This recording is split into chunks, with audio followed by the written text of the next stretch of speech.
Hello loyal fans and subscribers, Ninamori Fanboy here. This is going to be my final video regarding the PBF Season 3 as a way to close out the season and just, include all my thoughts on everything that has happened during this season, in just a constructive little video.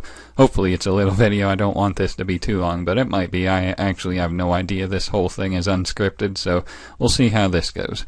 Before I even go over my personal experience with it, I'm just going to go over the actual conclusion of the finals. So if you haven't seen the ending or been spoiled of the ending, I highly recommend you pause the video right now and check the description. It'll leave the link to the battle. I'm giving you 2 seconds to do so before continuing on. Alright, so by now you should know that the previous champion, the Blackmont Cougars, aka Scoot, did lose to Blue Victini, aka the Montreal Monfernos, which is an incredible feat. I feel just for someone like Scoot to win 2 seasons in a row, to be dethroned by a newcomer like Blue Victini. But then again, Blue Victini did go undefeated, so it was going to be a good battle either way, and Blue Victini ended up, the champion. So definite congratulations to him and Scoot. They both definitely earned it, I feel. So, there's that. Just wanted to get that out of the way in case either of them watch this. Congrats to you guys. And speaking of newcomers with impressive records, I'd also like to give a shout out to my cousin/rival Tyler, aka coach of the Dallas Star Use. Like I mentioned, he is a newcomer to the PBF League, and I believe leagues in general, and he definitely proved himself to be a viable competitor, one I look forward to facing in, future seasons of the PBF perhaps. So look forward to that. Definitely check him out if you haven't, PokeTie90 at YouTube. Alright, I believe that is all I wanted to say about, others' performances this season, and for the rest of the video we'll focus on mine, particularly my losses. As you can see by the document, I won 7 battles, lost 5. I ended up with an ultimate differential of, 2, which is pretty bad considering week, I believe, 10. I had a really good differential, which I ended up losing all week 6 to my cousin/rival Tyler. Shout out to him. But aside from that, this is ultimately my stats throughout the entire season. Like I mentioned, there's my record, there's my differential, here's my wins and my losses, here's my knockouts. Talonflame was actually up there in terms of the most knockouts of the season, all the way up until week 9 or 10 it started dropping. But it started climbing, and right around here Talonflame was looking pretty good with I believe 10. I believe it was the second highest in the total knockouts, but then it just started dropping, and I eventually dropped out of the top 3 or top 5 even, I think. So that was unfortunate, but Talonflame putting in work, Conkeldurr and Lapras also putting in work towards the end, and even, Empoleon getting some kills. Mega Sceptile not getting that many, which, he's not that powerful, I guess, so I guess that makes kind of sense. Fainting 8 times with a -2 differential, that's not very good, though. I would expect Mega Sceptile to perform better, but I guess I just didn't get that many opportunities to do well with it, which is unfortunate. I would have liked to do better with it, but I guess I wasn't able to do that. Starmie, like I mentioned multiple times, I mostly use as a rapid spinner, which is why its knockouts aren't, very significant. It fainted 9 times, shot 9 times, but like I said, that's understandable because I mainly use Starmie as a rapid spinner and not an attacker, so that's understandable. Azelf only getting 2 knockouts and 2 feints with a differential of 0, so that's pretty random. I didn't use Azelf too much, which is also random. It's definitely good, and I think I should have maybe used it more, but we'll talk about that. No, we won't talk about that another time. I guess we'll just ignore it. Anyway, Empoleon with 7 knockouts and 8 feints. I didn't think Empoleon fainted that much. That's news to me. Huh. Well, I take back what I said about Empoleon getting a lot of KOs. Its differential is negative. Mienshao, same as Azelf. A nice fast UU-Mon hard hitter, but only 2 knockouts and 2 feints. I guess I just used other Pokemon more than these. which is a shame, because they definitely have their merits. Bronzong, again, not an attacker in the slightest, only getting 5 feints and 1 knockout. A differential of -4, so not very good, but like I said, he's not an offensive mon, so that's understandable. Same with Granbull to some extent, although Granbull is more offensive, so it would only make sense to have more knockouts and less feints. So, there's that. Another negative differential, so not very good, but, still understandable. Talonflame, again with the most knockouts I have with 12 and 8 feints, giving it a positive differential, so that's good at least. And Conkeldurr, the highlight of my team with the highest differential, that's what I meant by highlight, I guess. With 9 knockouts and only 2 feints, looking very good. Lapras coming in a close second place with 6 differential, having 9 knockouts and 3 feints. And then the mascot Carbink, not really used much at all. 1 knockout, 2 feints. Honestly, that's more knockouts than I initially expected with Carbink, so definitely proud of the mascot here. So now I'm going to go over individual games I lost, and oh wait, I forgot to mention my Terrakion because it wasn't included here, but I had a Terrakion until about week 4 or 5, and I'm not sure how many knockouts it got, but I ultimately switched it for Conkeldurr. Got a shout out to my cousin / rival Tyler again for recommending I do so. I just felt that originally I would appreciate, the rock coverage, but I ultimately had a lot of fast, hard-hitting mons, and Terrakion wasn't really going to be providing as much support as something like Conkeldurr was, so I'm definitely glad that I made that trade that I did when I did. So, yeah, I guess now we'll go on to that thing I mentioned. Okay, so as you can see, my first loss was week 1 against the Irvine Infernapes, and I got the game right here. Now, his team was very well matched up against mine. Like, I had very limited options for what I could do. Because of that, I think the team I brought, I still stand by the team I brought, but I think a lot of my problems comes with the way I played. Turn 1, let's just mute this and see what I do. Speed this up. There we go. I'm thinking... Okay, yeah, here. I lead Tarak, and he led Jirachi. I went for Earthquake right away, so he switched into Altaria, expecting him to not think I would be Scarfed, but he predicted that, and it went downhill from there because I lost a lot of momentum. Not really a lot, because he went for Body Slam on my Bronzong, and in fact that allowed me to get up my rocks, as he probably went into Zapdos. I don't even remember much of this game, but I do remember that first misplay, and quite a few others. As he heat waves me, I toxic. Okay, but that's not where the problem is. Yeah, just a lot of doubling with his Amoonguss, because it had Regenerator, and there was no way I could take this thing out except with my Azelf.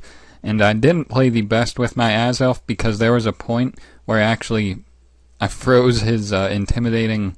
I didn't freeze. I crit his Crocodile and he allowed it to go down. Right here, I think it is.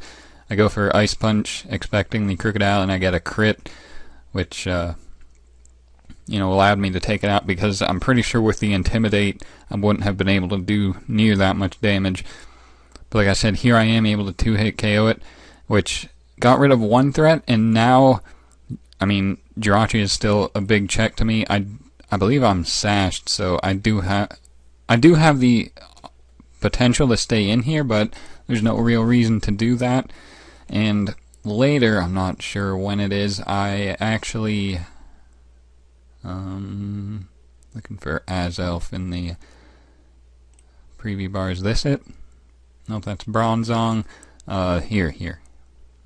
I think.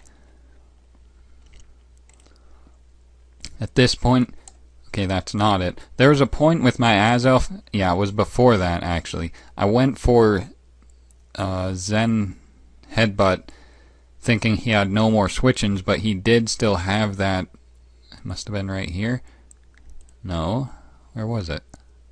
Well, either way, my point is there was a time when I should have went for knockoff because he went into his Scarf Jirachi, and had I knocked off, that would have gave me so much more opportunities to not only deal with Jirachi, but handle his team a lot better, because in hindsight there was no reason to go for Zen Headbutt because it doesn't do that much to Suicune. Altaria can probably take a few, and like I mentioned, he wasn't staying in with the Mungus. Zapdos could have probably tanked it. So I definitely should have went for knockoff, I feel, in hindsight. So that cost me a lot, in addition to, team matchup and that turn 1. There just ultimately wasn't a lot that I could do this game, I feel, to win, especially since those two... I don't want to call them misplays, but I feel like I could have played better, so I guess that is misplay of sorts, but... yeah, I did end up losing because of those two plays, I feel, and I'm not sure I discussed that adequately enough during this, so that's what I'm going to be doing now, just going over all the times I lost and say, what I could have done better, and, make this a learning process. So yeah, that's game 1, and now we'll look at the second time I lost. Okay, and the second game I lost was week 2 against my cousin/rival Tyler, our first game in the season. I don't know what to say about this game. I relied heavily on Aqua Jet from both of these two, and I guess that's kind of what, I don't know, I feel like a lot of the stuff I relied on this game didn't really do as much as I would have wanted, but, okay, I made the first turn, which, like I mentioned a while ago in one of my battle videos, I always lose first turn matchup against my cousin/rival Tyler, okay? I led Skeptile, he led Crobat, and he was a nasty plot variant for some reason, and he'd set up on my Protect, and I lost a whole lot of momentum because of that. Lost my Mega, which meant his Jellicent was a much bigger problem that my Lapras had to take on.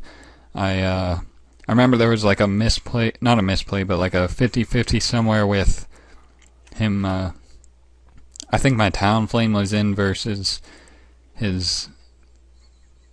okay, it was Jellicent, and he burnt my incoming Lapras, when in hindsight I should have expected the burn.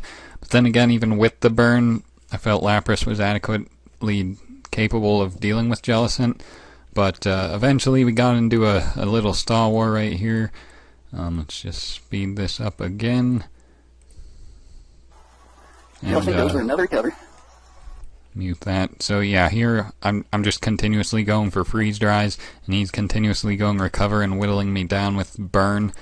I do crit him a few times, which is bound to happen if you just keep recovering, but I mentioned that during this, and like I mentioned, it's really unfortunate that I had to lose my Mega turn 2, because now I have to deal with this, but I think I did come out on top of this situation. No, I remember him KOing me, and then, yep, me going into Starmie, getting another crit that I'm not sure mattered. Yeah, right here, I think I crit him with Thunderbolt right here and knock him out. Yep. So there's that. I mean, I can't say anything there, but that's kind of what I needed to happen, and it happened. So then here I go for Scald, and like... I don't get a burn, which really would have helped, as he sets up a Dragon Dance, I'm pretty sure. Yeah, if I got a burn, that really would have helped, I remember, because that would have just made it a lot easier for my Empoleon, and, it goes down to... no, it takes out the Tyranitar, does it not? Because it can't knock me out with Earthquake, right? And I knock it out with Scald, and then the Excadrill comes in, I hit that with the Aqua Jet, almost knock it out, and then I have my Talonflame, which, because I had this berry that I wanted to hit, that was a huge problem, I remember, in a lot of my battles that I've gone over since. But I tried to give Talonflame the best coverage, and, combine the fact of using berries for natural gift with acrobatics. I thought that would work well, but it really didn't, because I was never able to spin the rocks away. I was just always in a bad position, and it never worked out optimally. Not only that, but I had Flare Blitz on this Talonflame instead of like Flame Charge, which would have been much better, and I ended up losing. I still would have had to deal with a Noivern in the end, but like I said, ultimately I feel I could have done turn 1 better, and maybe even team built a little better. There was just a whole lot going wrong for me this battle, so there's that, and now we'll go on to the third time I lost. Alright, and the third time I lost was week 3 against the Montreal Monfernos, aka the champion.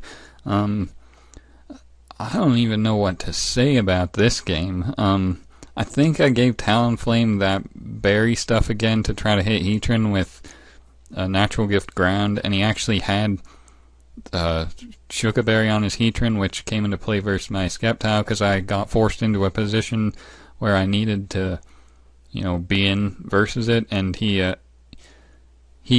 got a crit, and he either needed a high roll or a crit, and he right here. Yeah, here I Earthquake, and he had the Shuka, and I still almost took him out with that crit, but I didn't quite, and obviously I can take him out with a next attack regardless, and I'm at full health, and I don't die to a single attack most of the time. He needs either a high roll or a crit. He got a crit, so that was one thing that put me in the back, but not much I can even say about that. Now here, I don't even know how to explain that play. I went for Ice Beam on a Heatran, I guess fearing the Seismitoad, but in hindsight I guess I had no reason to make a play like that. That also cost me a lot because this Earth Power is going to put me in range of like anything. I think he can go out to Mega Absol right here, and he clicked Sucker Punch. I didn't know if he would go for Pursuit or what. Basically I lost a lot of mind games, like I don't want to say 50-50s, but like mind games basically against this team. His team is really well built too. I think that contributed a lot to why he went undefeated, but that's neither here nor there. We're here to talk about my games, and I think like I said, I don't know what else to say about this battle. I lost a lot of mind games, and I didn't really have anything at all for Reuniclus. That's another thing. This was before I had knockoff on Conkeldurr, because I obviously didn't have Conkeldurr, and I don't think anything else even had a super effective attack against it. Actually, no, I had Signal Beam. I might have had X-Scissor on Tarak, so I had stuff to hit it, but not like hard enough all at once, which I definitely required, because I think this was his win condition at the end of the game.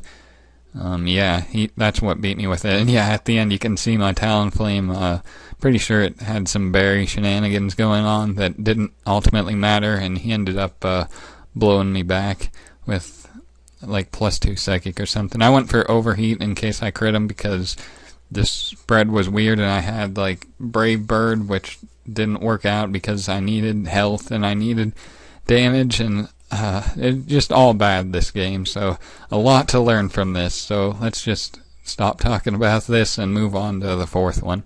As you can see, after those 3 losses, I went 5 games without losing, but my next loss was once again to the champion, the Montreal Monfernos, aka Blue Victini, aka Sebast. Now this game was interesting because, let's turn the speed up again. I think I played decently and team built very well for what I was, up against. But one thing, like the most important thing, I feel, we both made some good plays, like him especially, like here at the beginning, doubling between this and, what was it, Clefable, and ended up killing my something, I think my Empoleon actually. Yeah, here he's able to knock me out with the Earthquake. I didn't know, again, it's mind games against this guy and his team, and he ended up winning there, knocking out my Empoleon. But I had some tricks up my sleeve that I don't think worked out very well. I got pretty lucky here, I know, with some high rolls. Was able to like do some severe damage with knockoff, and then survive this attack and knock him out with the Acrobat. No, what? Maybe that just put him in range of something? I don't know what's happening. I don't remember this at all. I just sacked like 3 Pokemon to this thing. Okay, now I remember. I go out to here was the high roll where I knocked him out with knockoff. Okay. I don't remember losing that many Pokemon to Reuniclus. Good grief, that thing is broken. But here is... What's this? Okay. Not here. Once we get to the point with... where it's Lapras versus... High Fly, who is the Mega Absol. He goes for damage right away, knocks off my item, does well over half, as I get up my first Dragon Dance, and I opt to go for another one as he doesn't knock me out. I don't know if that was a roll or whatever, but like there's nothing I can do if it was a low roll because I'm still alive. Now here, I'm expecting him to either Sucker Punch, so that's why I went for my Ice Shard, because I don't actually have Waterfall or like a strong Water Stab to hit him with. I have, what was it, Drill Run, or the ground move? Yeah, Drill Run. But he doesn't know that, so he's probably expecting me to hit him with Waterfall, which is why I expected him to go for the Sucker Punch. And he did, which is why I didn't... I mean, I could have went for Dragon Dance, but +3 Ice Shard didn't knock him out, so it wasn't worth it to me to boost up to that much. But as you'll see, I'm able to 2-hit KO him with the Ice Shard. And now here, he goes into this, and he's revealed to be Scarfed with Quick Attack, and you all know the drill from there. But the thing is, if he was Scarfed with Quick Attack, and he knew he was Scarfed Quick Attack, I don't understand why he even went for Sucker Punch to begin with. Because even if I attacked him and knocked him out, at that range, he would have been able to knock me out with Scarfed Quick Attack regardless. So I think he should have definitely just went for knockoff again. But it worked out for me somewhat. Had I gone for a third Dragon Dance, which I'm surprised he didn't fear and just go for an attack, I would have been able to outspeed his Scarfed... what's his name here? Staraptor, and knock it out. But ultimately, he did still have his full health Seismitoad, which he mentioned did have some bulk, at least some bulk, enough to survive a freeze drive from my Lapras. If I would have invested a little more, I could have had a better shot at winning. But ultimately, that cost me this game. In addition to, Scarfed Quick Attack, which I just flat out never even expected. In addition to this Reuniclus just providing so much of a threat. And like him not bringing Tangrowth or Heatran really threw me off. Like he had such a powerful team. Like I had a really hard time building, but like I said, I think this team was the best I could have brought. And I'm pretty proud of it. So ultimately that's the, 4th loss I had. So one more loss to go over, and then we'll conclude. And the 5th and final game I lost was, of course, to my cousin/rival Tyler, which is right here. And this is the game where I got thrashed, got completely destroyed, 6-0'd by this monster right here, this Mega Tyranitar, because I didn't willingly let it set up, but I played in a way that I knew could potentially...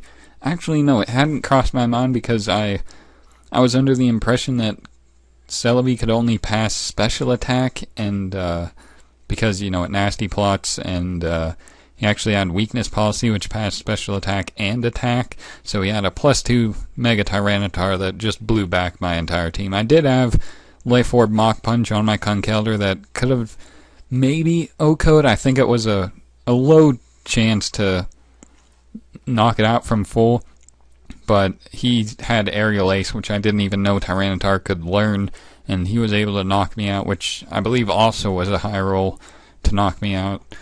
But, yeah, not much to say about that. Lead turn 1 again, just completely got destroyed, because he led the, what is this, Jellicent, and I led Talonflame, and just bad stuff happened. I couldn't go immediately into my Mega Sceptile in fear of an Ice Beam, which he didn't go for. He went for Acid Armor, which I didn't, again, even know it could learn. So, yeah, just not even much to say about this. Just lack of preparation, I guess. Not even knowing Tyranitar could learn Aerial Ace, or this thing could learn Acid Armor. I felt I was pretty prepared for his team, and like had things gone a little differently, I think it would have done well, but just the turn 1 matchup put me in the back, and then you turning on the Celebi put me even farther in the back because, you know, despite having a fear that he would be weakness policy, I forgot that weakness policy would mean that I would lose the game because he would be able to pass +2 to Tyranitar. And like I said, I was just expecting him to pass special attack, which didn't happen, and I got blown back. So, yeah, that's all I have to say about that. So I'm just gonna try to conclude this as, you know, sufficiently as possible. We're already at like 20 minutes. If you're still watching, by the way, shout out to you. So, in conclusion, this has been my Season 3 experience. It's definitely been a memorable one. Ultimately, I really liked my team, my entire roster. It performed exceptionally well. Like, even members I didn't expect to get all that much usage, like Carbink and Lapras, even they performed, you know, really well for what I expected. So, you know, shout out to the entire team. Shout out to, you know, all you guys for watching who did watch. You know, thank you. Look forward to Season 4 whenever that comes around, because I definitely plan on participating in Season 4. I will have to compete in an OU tournament to qualify, but that I'm actually more comfortable with OU battles than league battles as of late, so I don't want to say I should be and sound confident, but I feel more confident about my my OU battling than my league battling, so we'll see about that. Hopefully, you know, nothing will happen and I'll just, you know, nothing extreme will happen and I'll just get into the PBF Season 4 without much hassle, you know, win the tournament or whatever. So, you know, there's that. I believe that's all I have to say. Yeah, thank you for watching. I think I already said that. Thank you for watching, you know, the entire season if you did. And yeah, like I also said, look forward to Season 4. I'm sorry this video has been all over the place. Like I mentioned, it's not scripted, so my thoughts are kind of like all over the place as well. So, I believe I'll say this once again. Thank you for watching, and have a good day, guys.